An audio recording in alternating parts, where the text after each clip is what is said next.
What's up guys, it's Bintou, I'm back avec une nouvelle vidéo et aujourd'hui on va parler de mon voyage, de où j'étais, qu'est-ce que je faisais, pourquoi j'ai disparu pendant comme 2 semaines et tout. What's going on? Today I tell you everything.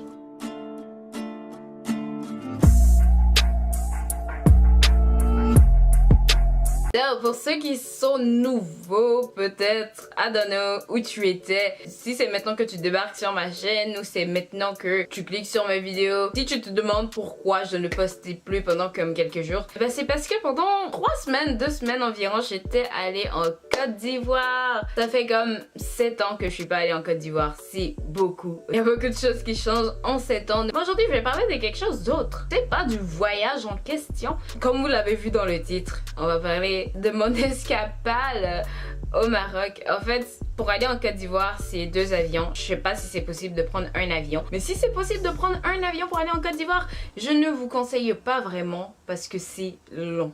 Ça va être vraiment violent, ok? Être assis dans un avion pendant comme 10 heures, non.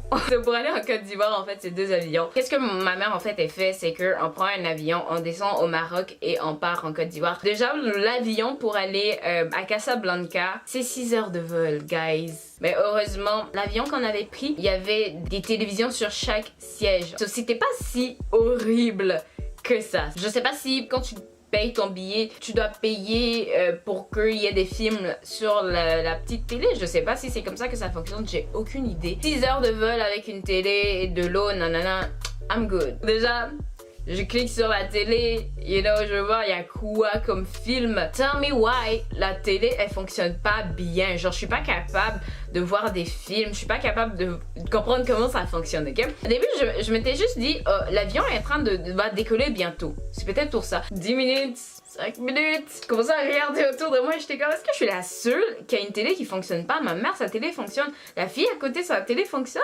Je regarde les autres siège là-bas, il y a tout le monde qui est en train de faire des trucs. Je suis comme, est-ce que ma maman, peut-être par hasard, quand il fallait payer les tickets, elle a, puisque j'ai comme un téléphone, j'ai une tablette, nanana, genre je me suis dit, peut-être que quand elle commandait les tickets, elle a dit, ne lui mettez pas la télé. Tu sais, je me disais des trucs comme ça. J'étais juste là, j'étais comme, mommy, did you do that to me? 6 heures de vol et no TV, like really mom? J'ai vu genre une petite fille, en fait sa télé fonctionnait pas aussi et je me suis dit peut-être elle aussi sa maman elle a pas voulu gaspiller de l'argent là, je sais pas. Ils ont baissé les lumières, ils nous ont donné des trucs à boire et tout. Là après, genre j'en ai eu marre, je me suis dit je vais essayer une dernière fois et si ça fonctionne pas, j'ai téléchargé des films sur ma tablette. So fuck you, you know, fuck you, I don't care, j'ai mes films. Je me suis préparée, you won't catch me lacking, ok? Là en fait j'ai commencé à manipuler les trucs et ça fonctionnait. Je dis quand ça a commencé à fonctionner là, c'est parce qu'on était dans un avion, sinon moi j'allais sauter, commencer à danser ici, j'étais tellement contente. 6 heures de vol. Ça s'est passé comme ça. Après 6 heures de vol, on descend à Casablanca et on s'en va dans un hôtel parce que le moment de transit, il est long. On est arrivé là-bas comme vers midi et genre on partait vers 20h, 19h. Mais en tout cas, tout ce que j'ai à vous dire, c'est que ce moment de transit là, il était long. Morocco, Maroc, chérie, I love you. I really do love you. But babe, babe, we need to talk about your sun. Ok, ton soleil. C'est peut-être juste moi. J'aime pas sortir beaucoup en été parce que je ne supporte pas la chaleur depuis que je suis toute petite. So, on était debout. On a attendu comme 30-25 minutes. Pas plus, mais pas moins. Vraiment pas moins que ça. Quand le gars est arrivé, en fait le gars, le responsable en fait de la voiture et tout, il est comme allez mettre vos sacs en arrière puis vous venez en avant, vous venez vous asseoir. No problem, ok? Mais comme c'est juste que le temps que tu vas mettre ton sac en arrière, il y a des gens qui n'ont pas de sac qui rentrent dans la voiture. So, toi t'as mis ton sac en arrière mais toi t'es pas dans la voiture pour partir. So, moi et ma mère, tiens on a fait des calculs quand il disait ça, tiens on a fait des calculs dans notre tête et on est comme I'm sorry, but you're stupid. Parce qu'on peut pas mettre nos sacs en arrière et revenir parce que pendant qu'on fait ça, il y a des gens qui prennent notre place. Et nos valises vont aller où? Chez qui? Ah! Sur moi et ma mère, on est rentrés. Nos sacs, ils étaient pas gros. Pas en toutes. Ils étaient pas gros. Pas du tout. Ça, c'est des sacs que tu peux mettre sur tes genoux. No problem, ok? C'est littéralement mon Jane Sport que j'ai mis sur mes genoux. So, je comprends pas, il est où le blême? So, on est assis là avec nos sacs, le gars il vient, il allait fermer la porte. Il allait fermer, là il voit nos sacs, il est comme... Yo, il a commencé à trip. Il a commencé à trip. Il est comme, excusez-moi madame, j'ai bien dit mettez vos sacs en arrière. Bla bla bla bla bla bla bla bla. J'étais comme, what the hell? Je vais pas mentir, ok? Il nous avait dit 2 fois qu'on était dehors. Ne rentrez pas avec le sac.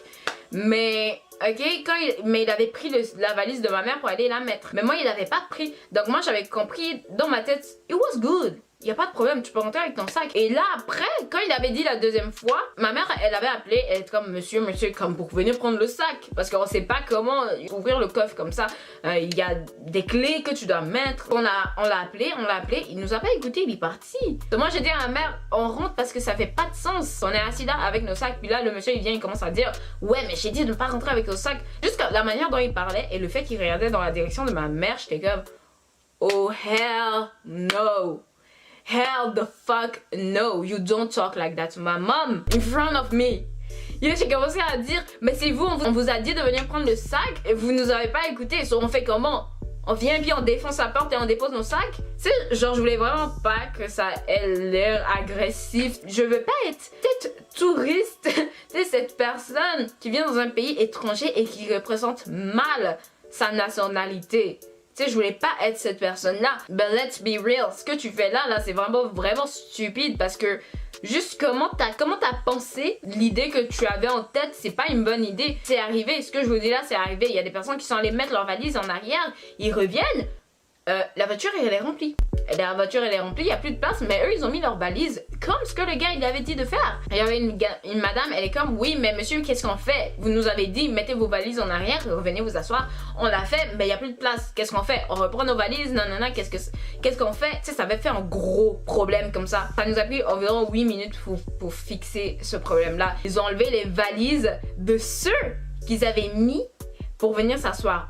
Ils ont retiré leur valise, donc ils devaient re-attendre encore un beau comme 15 minutes, ok, dehors. Si on avait fait ce qu'il avait dit, on aurait fait partie des personnes qui devaient re-attendre encore un beau comme 15-10 minutes dehors. L'hôtel, j'ai oublié comment ça s'appelait, je pense que c'est Relax. On met la carte pour entrer dans l'hôtel, ta carte dans un truc à côté de la porte pour qu'il y ait de l'électricité dans la chambre d'hôtel. La douche, elle est cute. You know, la chambre aussi, elle est cute. Everything is good. So, on descend. Déjà, pour manger, on nous sert la bouffe. Ok, on nous sert la bouffe. La bouffe, elle avait l'air bonne. Elle avait l'air bonne et elle était bonne. Ok, good. J'ai rien à dire, c'est le Maroc. Like, the food was good. J'ai rien à dire là-dessus. Respect total, quoi. Anyway, so c'était ça. Pour repartir, il n'y avait pas de problème. Le car, il était déjà devant l'hôtel. So, on a juste placé nos sacs et on s'est assis et on est reparti. On a pris l'avion et après, c'était 4 heures de vol pour aller en Côte d'Ivoire. That's what we did. So, on a pris l'avion, on est retourné en Côte d'Ivoire. Yes. C'était comme ça. Et je dis, quand j'étais arrivée, j'étais trop contente. En plus, quand on est arrivé, genre vers les je sais pas si c'est les douanes. On est arrivé pour prendre le 2e avion pour aller en Côte d'Ivoire. Là, il y a un gars, tu sais, on doit peser les valises sur des trucs pour peser. Le gars, il vient. 1 minute. Juste comme le gars, à la place de peser la valise, il prend avec sa main, il est comme, oh, ça c'est plus que 10 kilos. Ça c'est comme, oh non, c'est trop lourd, vous pouvez pas passer avec ça, vous devez payer. Yo, ma mère, elle était tellement fâchée. Genre, il nous disait qu'on doit payer pour passer avec notre valise. Genre, et voulait vraiment pas nous laisser passer, quoi. Tant qu'on paye pas, on passe pas. Alors qu'on a pesé nos valises. Tu sais, c'est juste impossible qu'on arrive jusqu'au Maroc avec une valise qui respecte pas les normes et tout ça.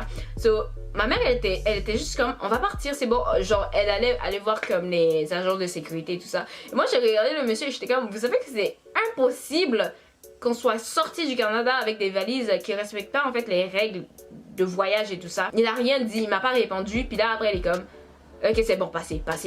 Juste les gens dans les aéroports. Ça, c'est pas juste au Maroc. En Côte d'Ivoire, il y a quelque chose comme ça qui nous était arrivé. Mais on n'a même pas payé. On nous a laissé passer parce que les gens arnaquent comme facilement dans les aéroports parce qu'ils se disent que les gens qui voyagent, c'est comme des gens qui connaissent pas le pays, qui connaissent pas les trucs. Genre, ils se disent, surtout des filles comme nous, ils se disaient, ouais, il peut nous arnaquer facilement, mais il a pas pu, on n'a pas payé, puis il est comme, ok, c'est bon, passé et tout. C'était fatigant. Bref, that's it. C'était tout ce que j'avais à dire. En tout cas, j'avais envie de faire cette vidéo-là. J'avais vraiment envie de parler. J'avais vraiment envie de faire une vidéo. On va se revoir next time, la semaine prochaine. Alors, comme toujours, gros bisous, puis bye!